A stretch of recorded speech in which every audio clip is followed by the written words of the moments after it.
buntag o happy Sunday everyone. So mo ni pabiyahe na mi ani gahapon ni siya nag-hike mi dito gyapon sa Schiphol, Austria. So ani napalit mi ana diha o kanang for 12 sa Austria.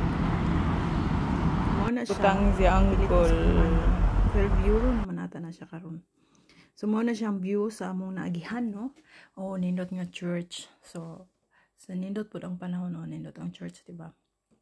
Unya, kani mo ni siya mga among maagihan pag matumiog, Austria, mag-hike. Mo siya paingon mi sa Innsbruck Autobahn sa kanang kuan expressway man ata. Tawag na. Tapos mo na siya ang view. Daghan pagit kay na nindot nga view, pero ang akong kuan kana ako mapidyohan. Mo ni among kuanan among hunungan, relax sa kumbana. Last week maupo na ang mga hunungan. Last week. So dire nindot gihapon siya. Tigid ka magsabot. Nindot siya picturean videohan. Maupo din siya ang mga nagihan. Daghan yung mga churches. Nindot ang mga landscape. So ana siya bukid view. Nanami ani sa Austria nga kani dire border sa Austria. So mo nang kinahanglan gud magpalit og kanang toll fee bata mga na. Tapos mo na ang view sa bukid. Sa Austria ni siya og kung ingana pa lang daan napaka sa dalan sa nag-drive pa lang mo paingon og Austria ni ingana na imo maagihan mo ingana kanindot. So kana siya bukid sa kani siya nga dalan liko-liko ni siya. Malipong ko kay tungod sa kanang grabe gini siya kalikuon. Kanang liko-liko curve gyud ang yang kuan kanang dalan ani. Hapit na mi ani naabot. Dili ra ang biyahe, dili ra mag 2 hours. Basta di kami nagsige mo gud hunong kay naami palit ba mo no kanang nadugay-dugay mi then nag-relax pud akong bana kay di pa man ta kabalo mo drive mo nang akong bana ra gid ang mag-drive gyud sa pagkakaron. And kani siya hapit na mi ani nabot og kana mo na siya paingon na mi ana diha sa bukid. Actually kana siya dire na mi sa parking na ay nakabutang nga heart. And mao na siya ang way moadto man dapat mi ana sa Kaiserhoek pero wala namin nakaabot mo nang didto ra mi sa amo ang giadtuan last week. Mo na siyang dalan og mao na ni siya wala pa mi ani kaabot, naghunong lang mi ani kay dili man po makadiretso kung bana ko. Mo niya kana kung bana mo niya siya ang pinakalisod na part pag ang katkatan. Hinahinay ra mi kay akong bana dili pa man siya ingon nga makakuan gid og pas kay syempre gikan pa po siya sa walo na kabalo na tang kailangan pa sa akong bana magbalik sa iyang lawas pa. And mao ni siya ang pinaka kana diha nga side lisod pa siya kay grabe gid kahabog nya bato gid siya pod na nami diri pod relax pod akong bana mo nang nag-video ko pero katong last week mao ra gid pod ni siya among giagihan pero lahi ra pod unta among adtuan ba pero wala na di na mo makaya na sa oras kay late naman gud mi nakakuan kay dugay nakatulog akong bana. So mao na siya kani siya nga part na patuhono mao ning pula ang nakabutang while nag-relax mao na siya ang nakita na kong butterflies mga puti siya duha ka buok. So nalingaw ra pud ko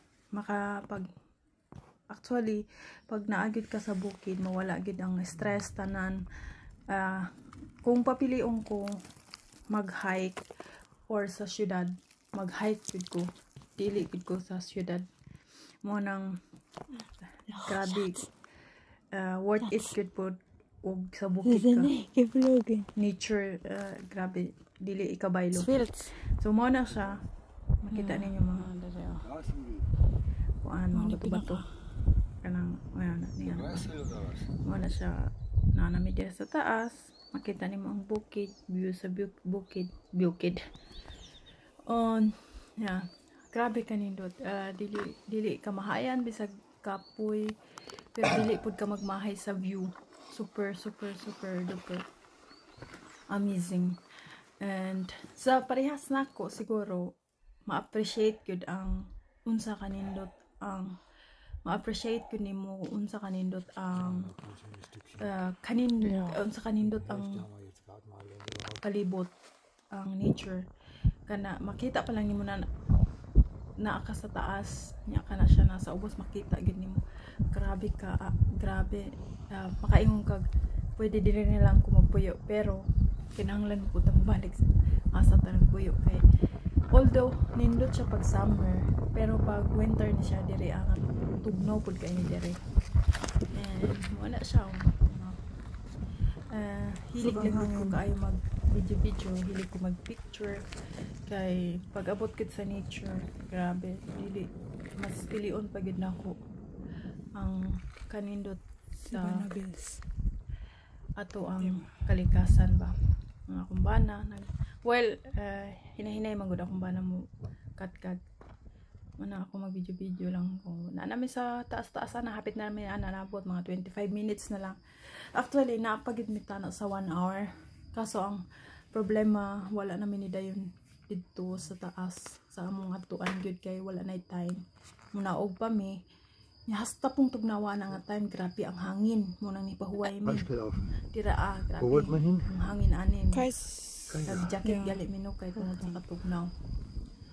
Nicht auf die Hinter. Na pag uli na medyo na igo gid sa katugnaw mo nang wala mi ka-hike pod karon nga adlaw kay tungod sa gahapon wala niya nakayanan ang katugnaw pa na late na namo nagka-jacket. Mo na siya ang view, picture video sa ta while nagahulat nga mo undang ang kuan sa hangin nga dili na ang hangin bitaw mo nang napaday na mi anak kay ni undang ng hangin, pero nag-jacket na mi kay tungod sa katugnaw. Pero amo akong gihubo taw dito sa unahan kay init na pod. Pag di manggod sa diri manggod pag dili ka mainitan niya hangin tugnaw, pero kung init niya hangin dili ra siya tugnaw. So mana siya ang view, bukid, and dili gud ka magsawa diri pod.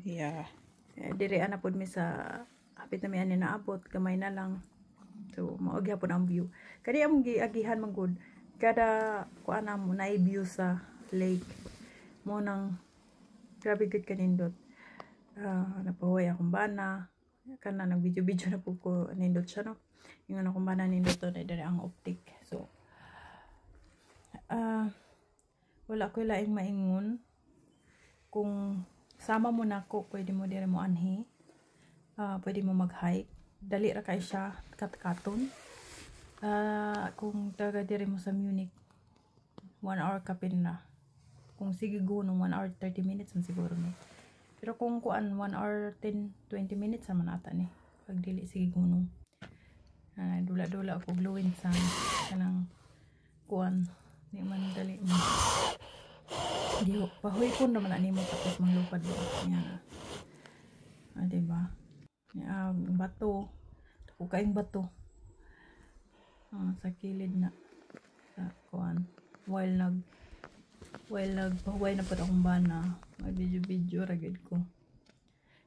Saka i-share po na ko ang unsay ako nakita sa bukid, diba? Sa mga sama na ko nga ganahan gud kay sa bukid. Ganahan pud kay ko magpabukid. Digid pod mo kamahay diri nga dapita kay pag abot gid sa taas or bisan pag diha pag kaabot ala sa amo ang kuan nindot na kay mga talaunon.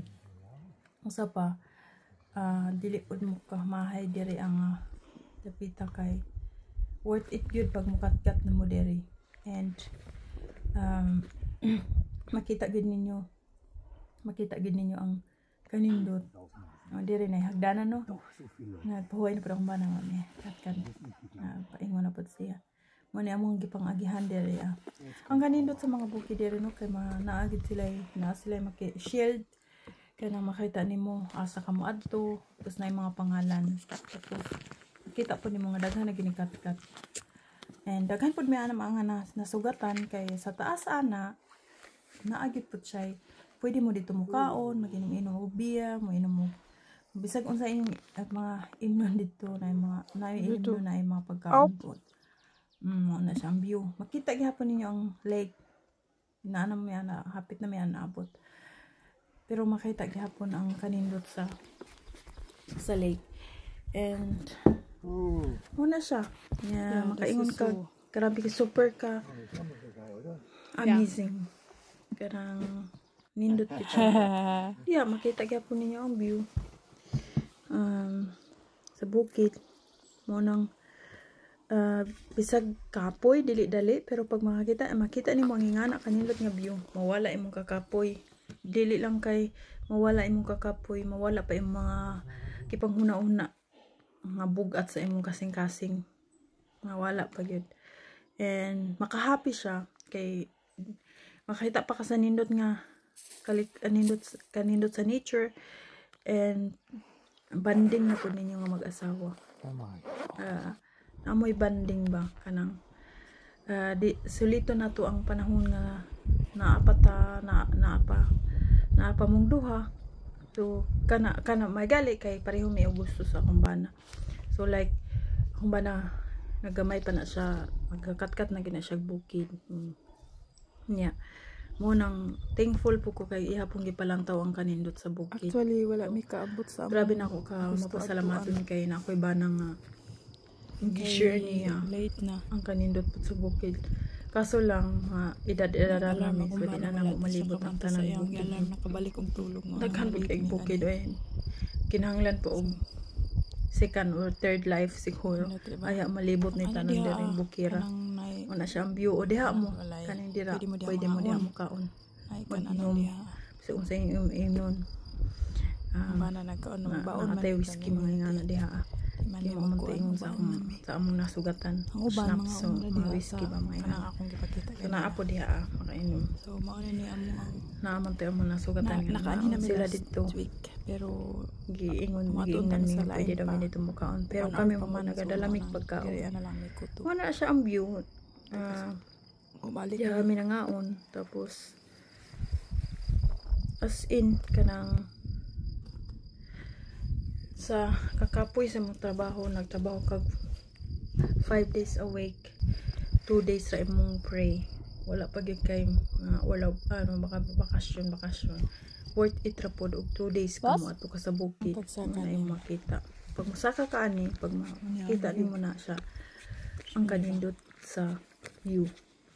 And ang isa ra gid ako maingon kanang dili kabayran ang kanindot sa view og kanang kung i-compare mo sa city. Siguro sa parehan ako nga hilig sa bukid, ma-appreciate ko siya sa kanindot. Ako manggod dili ko ganahan og city, mas ganahan ko mga ingani nga lugar kay